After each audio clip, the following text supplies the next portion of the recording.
Olá, é sempre uma alegria estarmos de volta nesta atividade de divulgação e reflexão em torno do Evangelho segundo o Espiritismo.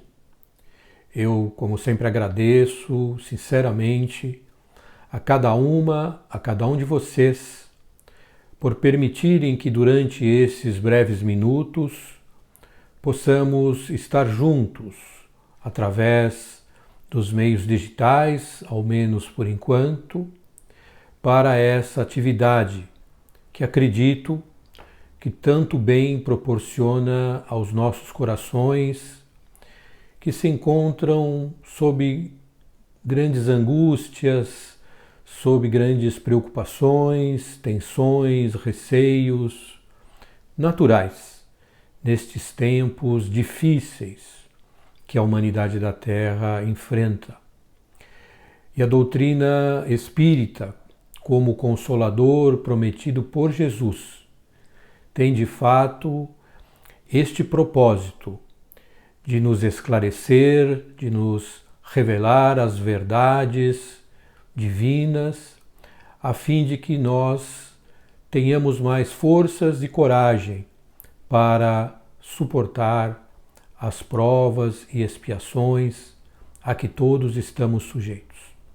Portanto, vamos iniciar a nossa atividade orando a Deus, o nosso Pai, Criador de todas as coisas do universo, visíveis e invisíveis, que com seu infinito amor, justiça, bondade e misericórdia, cuida igualmente, indistintamente, de todos os seus filhos, de todas as suas criaturas, independentemente de onde quer que estejam, independentemente do seu grau evolutivo de compreensão, de maturidade. Deus cuida sempre de todos nós.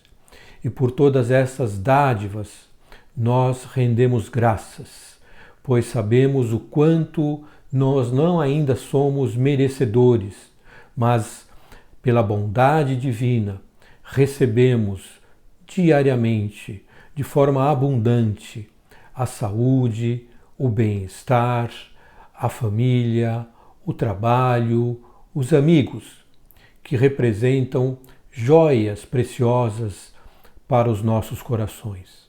Que possamos, nesses minutos de encontro, agradecermos e dizermos da bondade de Deus, das maravilhas que Deus coloca sempre em nossas vidas.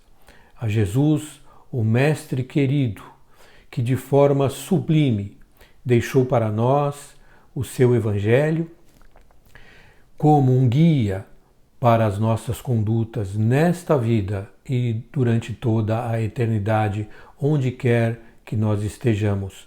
Porque Jesus trouxe acima de tudo a lei do amor a Deus, do amor ao próximo, do amor a nós mesmos. E esta lei prevalece por toda parte.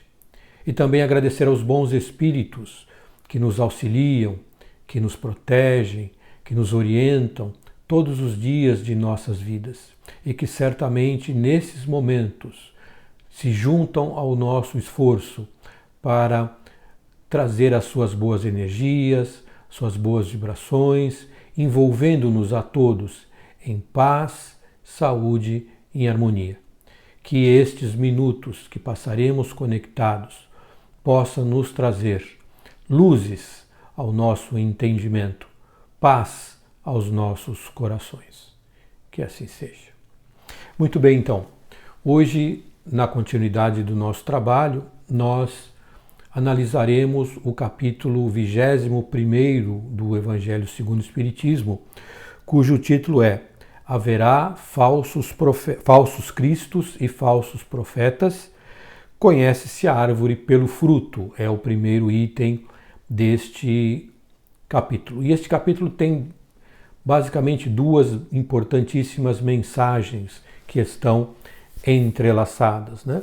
Esta relacionada aos falsos cristos e aos falsos profetas, e a outra que fala sobre as boas árvores que dão bons frutos e as más árvores que dão maus frutos. Então a primeira passagem que eu peço licença para ler está no Evangelho de Lucas, também tem uma passagem muito parecida no Evangelho de Mateus. A árvore que produz maus frutos não é boa, e a árvore que produz bons frutos não é má. Porquanto cada árvore se conhece pelo seu próprio fruto. Não se colhem figos nos espinheiros, nem cachos de uvas nas sarças. O homem de bem tira boas coisas do bom tesouro do seu coração, e o mal tira as más do mau tesouro do seu coração. Porquanto a boca fala do que está cheio o coração. Esta primeira passagem, então, no Evangelho de Lucas, capítulo 6, versos de 43 a 45. E na sequência, a passagem do Evangelho de Mateus, capítulo 7. Guardai-vos dos falsos profetas que vêm ter convosco, cobertos de peles de ovelha e que por dentro são lobos rapaces. Conhecê-los-eis pelos seus frutos. Podem colher-se uvas nos espinheiros ou figos nas sarças? Assim, toda árvore boa produz bons frutos, e toda árvore má produz maus frutos. Uma árvore boa não pode produzir frutos maus, e uma árvore má não pode produzir frutos bons. Toda árvore que não produz bons frutos será cortada e lançada ao fogo. Conhecê-la-eis, pois, pelos seus frutos.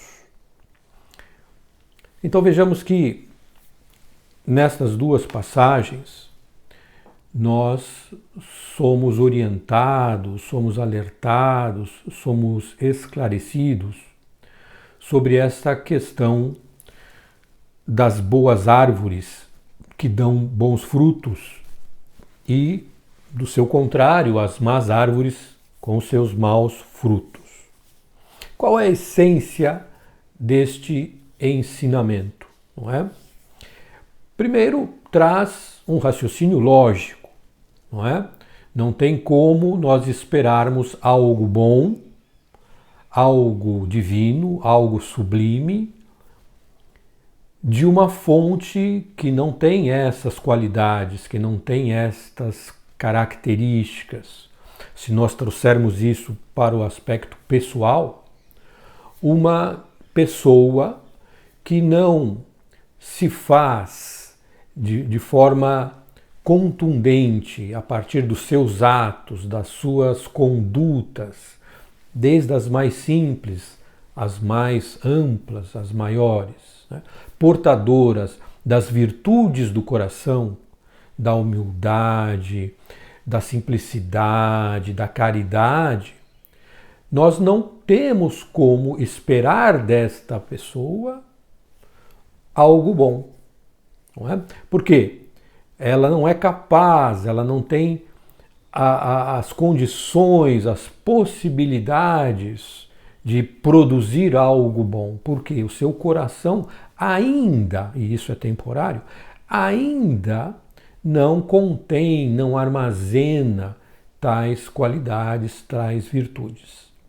E, reproduzindo este mesmo raciocínio para o seu oposto, né, de uma pessoa má, nós não podemos esperar boas coisas.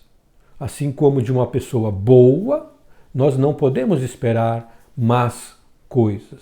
Né? Então, é pelo fruto que se reconhece a árvore. É aquilo que nós fazemos, o resultado das nossas ações, que demonstra aquilo que nós trazemos em nossas essências, em nossa intimidade.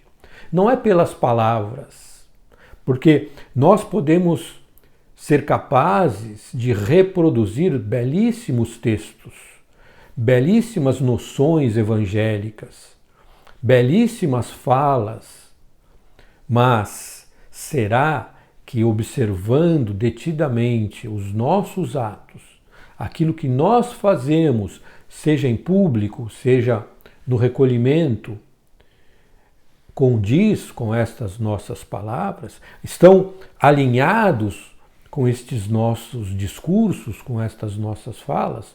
É aí que se reconhece verdadeiramente e se separa os bons dos não bons.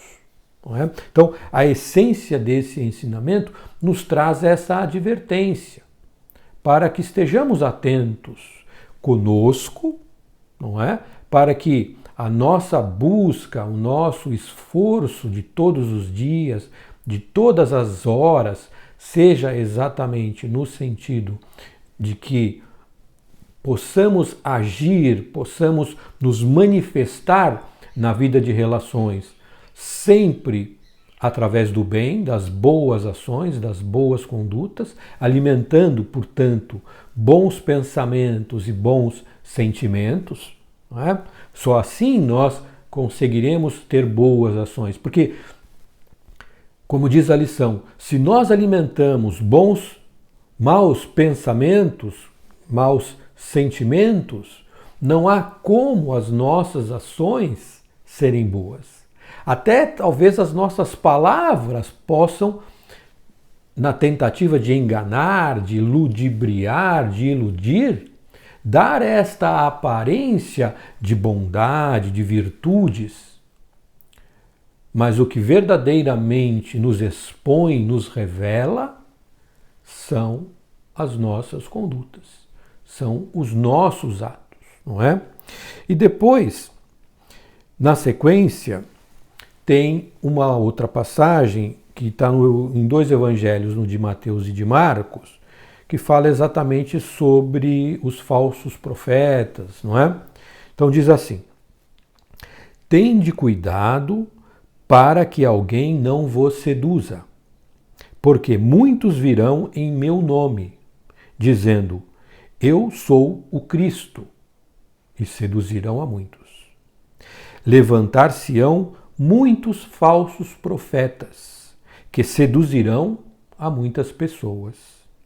E porque abundará a iniquidade, a caridade de muitos esfriará.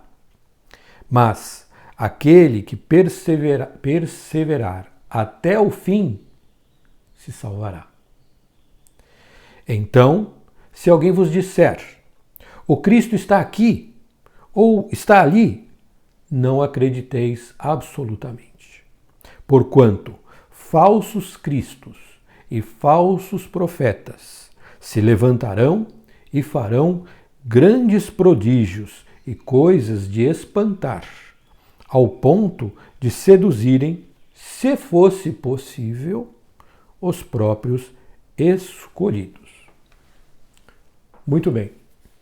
Então, neste trecho, nesta passagem especificamente, há uma séria advertência de Jesus para que nós, a humanidade, nos mantenhamos sempre atentos para essa situação que, na visão de Jesus, se apresentaria com muita probabilidade, né, ou com toda certeza, porque se Jesus teve o trabalho, né, de nos advertir a esse respeito, é porque ele tinha um grau de certeza, de segurança sobre a ocorrência, né, de tais situações, é no sentido de que Jesus veio, deixou o seu evangelho, né, que ficou registrado, e ainda nos prometeu que no tempo oportuno rogaria ao Pai que enviasse-nos o Espírito de verdade e que permaneceria para sempre conosco, que é a doutrina espírita. Ou seja, ele não prometeu jamais que retornaria ele pessoalmente, o Cristo, que ele retornaria para viver entre nós. Ele nunca prometeu isso, nunca disse isso, não é?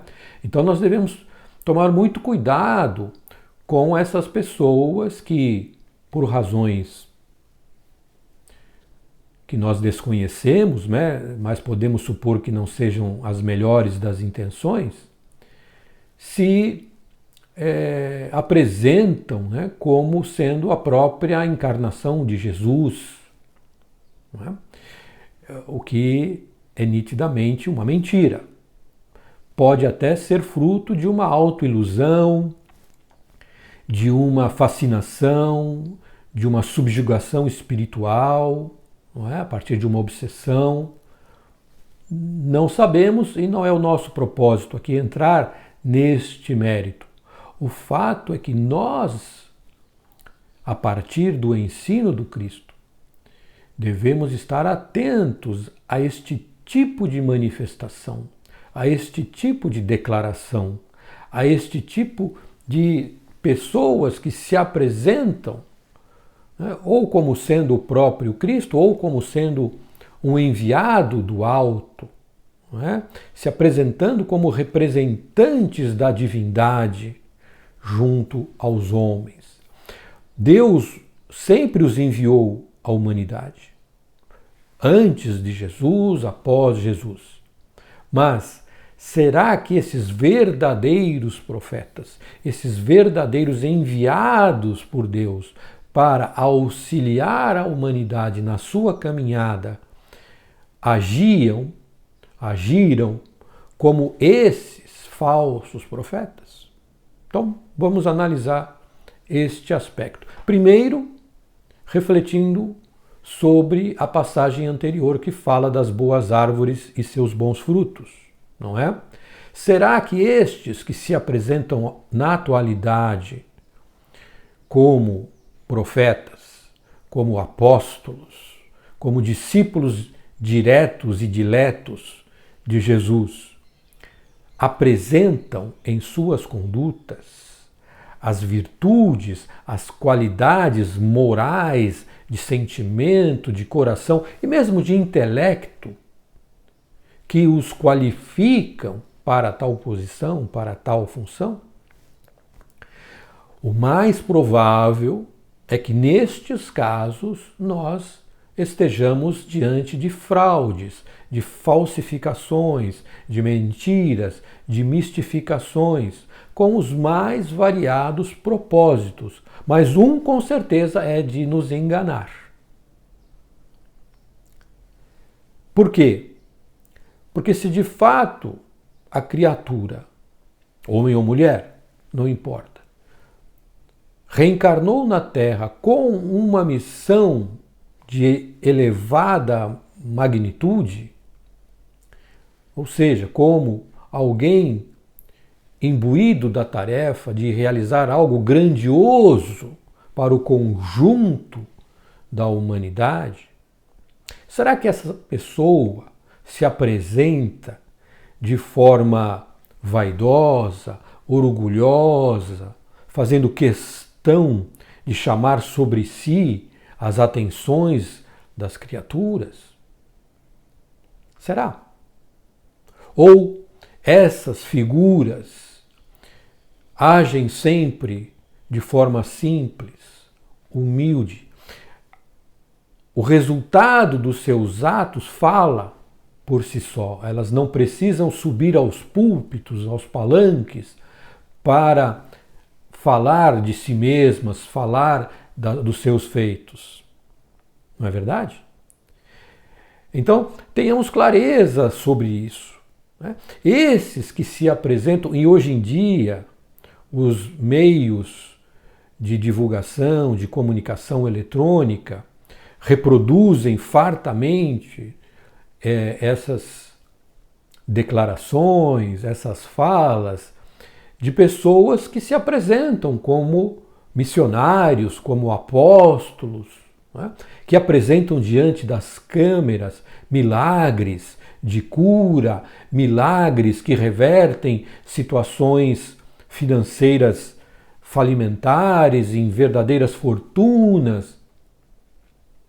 Será que nós estamos diante, nestes casos, de verdadeiros profetas ou de falsos profetas? Porque o que caracteriza o verdadeiro profeta, né? Primeiro, entender o que é o profeta, né? Na nossa língua houve uma indução, né? Ou uma junção da palavra profecia com a palavra predição, predizer, né? Uma profecia não significa necessariamente uma predição, ou seja, algo que necessariamente irá ocorrer. Uma profecia é, acima de tudo, uma advertência, um aviso, não é? Então, o que caracterizou em grande parte os profetas do passado, especialmente aqueles que têm os seus escritos no Velho Testamento, não é?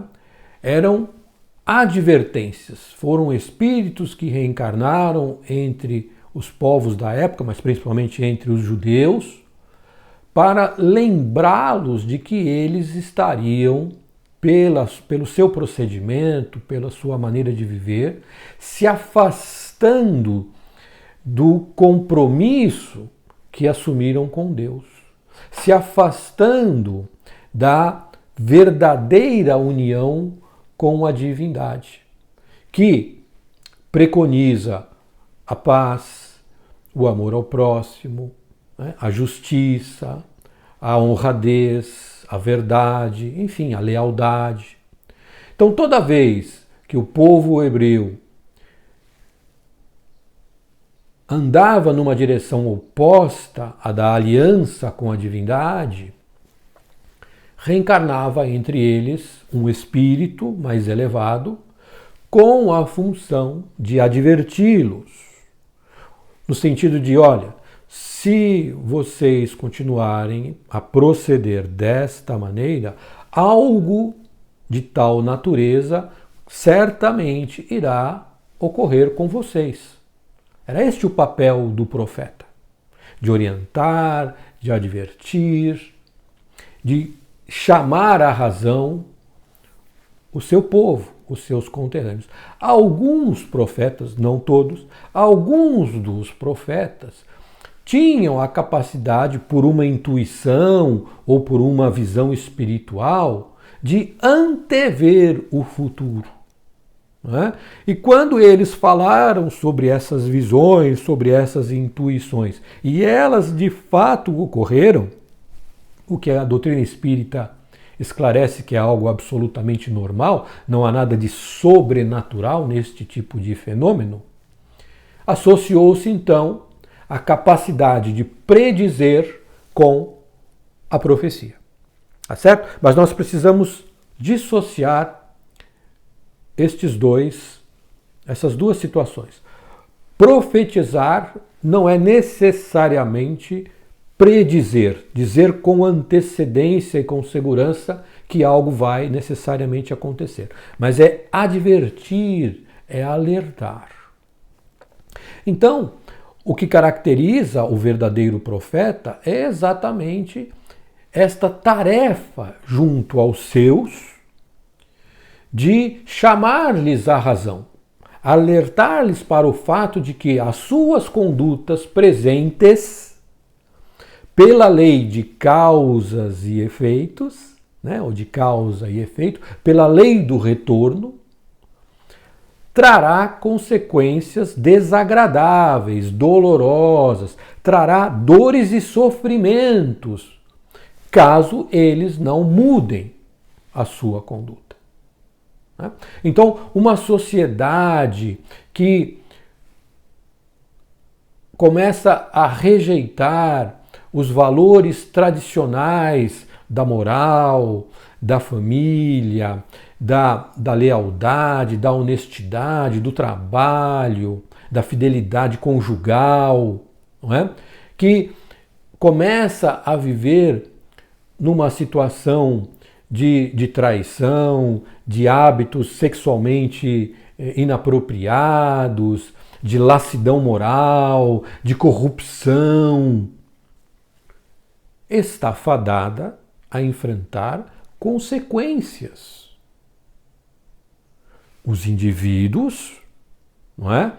Na sua intimidade, que assim agem, certamente, se não mudarem de rota, se depararão com dores nesta existência, ou quiçá na existência seguinte, ou nas existências seguintes. E a coletividade humana, ao proceder ou a aceitar com muita naturalidade tais condutas, também arcará com as consequências. Isso é uma lei. É uma lei, não é? Se a árvore má não pode dar bons frutos, não é? Uma sociedade má, uma sociedade corrupta, uma sociedade infiel, uma sociedade criminosa, mentirosa, uma sociedade que abandona os mais velhos, os mais necessitados, que não protege os mais carentes, está fadada a colher maus frutos. Porque ela está se convertendo numa árvore má. Percebe? Então, a profecia, a verdadeira profecia, o verdadeiro profeta, sempre teve este papel. E jamais se autoproclamou profeta.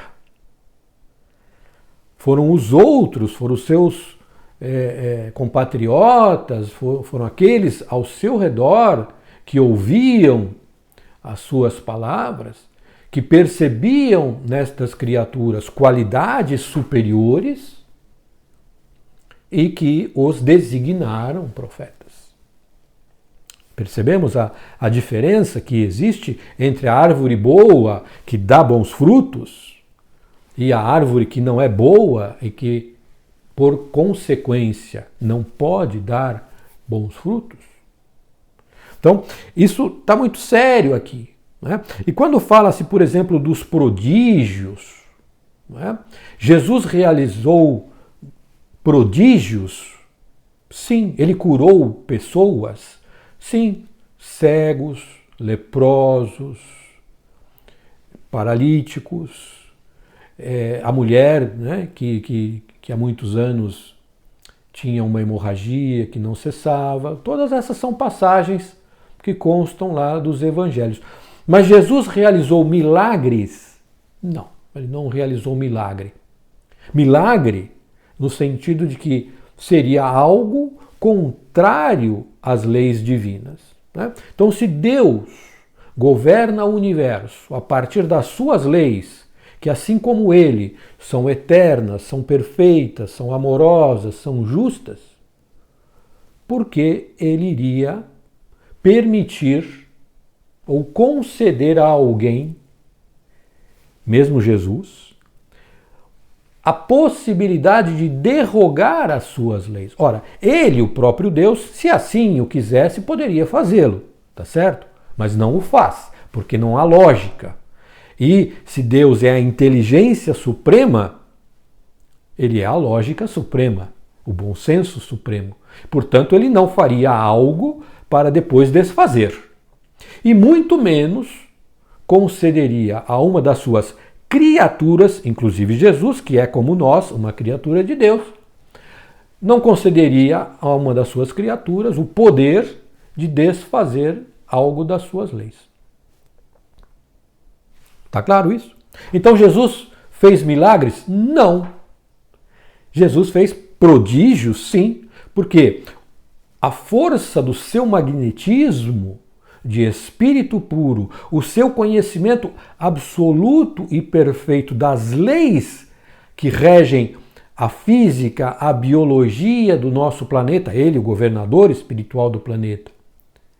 Então, este conhecimento superior, aliado a um magnetismo superior, lhe dá a capacidade de agir sobre a moléstia, de aniquilar um bacilo, um vírus, uma bactéria, de alterar a configuração celular de um órgão, de um músculo, de um osso, não é? De estancar um sangramento. E ele disse, dia virá, sois deuses, não é? Palavras de Jesus, sois deuses, dia virá em que farão o que eu faço, e ainda mais. Então, o que Jesus nos mostrou ali? Que ele, como Espírito perfeito, por já ter alcançado este grau evolutivo, sim, aqui na Terra, nos mundos físicos, ele tem essa capacidade de promover estes prodígios, mas que nós também um dia teremos. Que dia é esse? O dia em que alcançarmos tal perfeição moral. Então Jesus não fez milagres. Jesus agiu sobre as leis naturais, conhecidas e desconhecidas de nós, para realizar os seus feitos. Mas não fez milagres.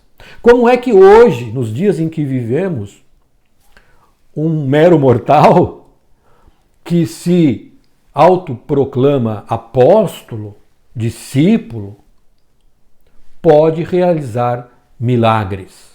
Milagres de cura, milagres de solução de problemas conjugais, milagres de solução de problemas financeiros. Como?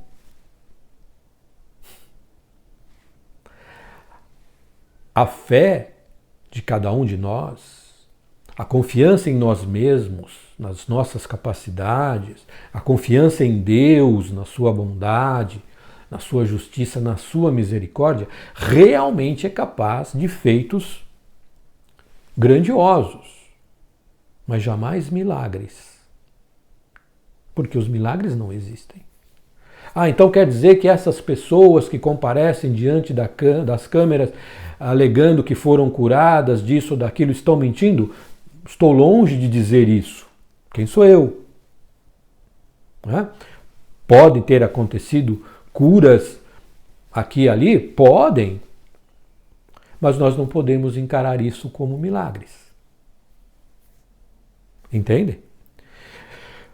Existem criaturas que são dotadas de tal magnetismo, né, de uma capacidade própria da sua essência espiritual, das suas energias, que realmente, auxiliada pelos bons espíritos, pode promover curas, mas a cura vem do alto, vem de Deus. É Ele quem autoriza se alguém é merecedor ou não merecedor de ser curado. Como Jesus curou a todos? Não. Não curou a todos. Curou muitos, mas não curou a todos. E o que ele, por mais de uma vez, disse aquela a quem ele curou? Vá e não peques mais, pois senão o mal volta ainda agravado. Ou seja, esclarecendo indubitavelmente, sem sombra de dúvidas, que a origem daquele mal que acometia o cego, o leproso, o aleijado, estava nos seus pecados. Pecados aqui entendidos como atos contrários à lei de Deus. Atos de desamor a si mesmo, ao próximo. Então, estes atos eram a causa que tinha como consequência o sofrimento, a moléstia, a doença. Então, Jesus, percebendo que aquela criatura chegara ao término do seu resgate, da sua expiação, não é? Havia já sofrido por tempo suficiente para quitar a sua dívida com as leis divinas, curava a pessoa, ou seja, isentava-a ou libertava-a desta prisão na qual ela mesma se colocara pelas suas condutas. Então você está livre, você cumpriu a sua pena. Né? Você foi condenado, entre aspas, né, pelo tribunal divino a uma pena de 30 anos, 40 anos, 50 anos. Esse tempo terminou, você está livre. Porém, use a sua liberdade com sabedoria, com prudência, evitando incorrer nos mesmos erros que você já cometeu. Porque foram estes erros que te levaram a esta prisão, a este encarceramento na doença. Então Jesus não fez milagres. Portanto, nenhum de nós aqui na Terra, ou em qualquer parte do universo, é capaz de realizar milagres. Mais uma vez, então, tenhamos atenção para com estas proclamações, para com essas divulgações, né? Porque isso se tornou muito popular, isso se tornou muito corriqueiro, isso se tornou visível todos os dias nos nossos lares, nas TVs, nas rádios, na internet. Né? Cada um irá responder pelos seus atos. Aqui não cabe julgamento ou apontar o dedo criticando, não. Mas apenas nos voltarmos para o que o Evangelho nos adverte e nos esclarece. A boa árvore não dá maus frutos e que nós nos previnamos contra os falsos profetas, porque eles foram previstos por Jesus que estariam entre nós em algum momento da nossa história, da nossa trajetória. E nós estamos vendo isso nos nossos dias.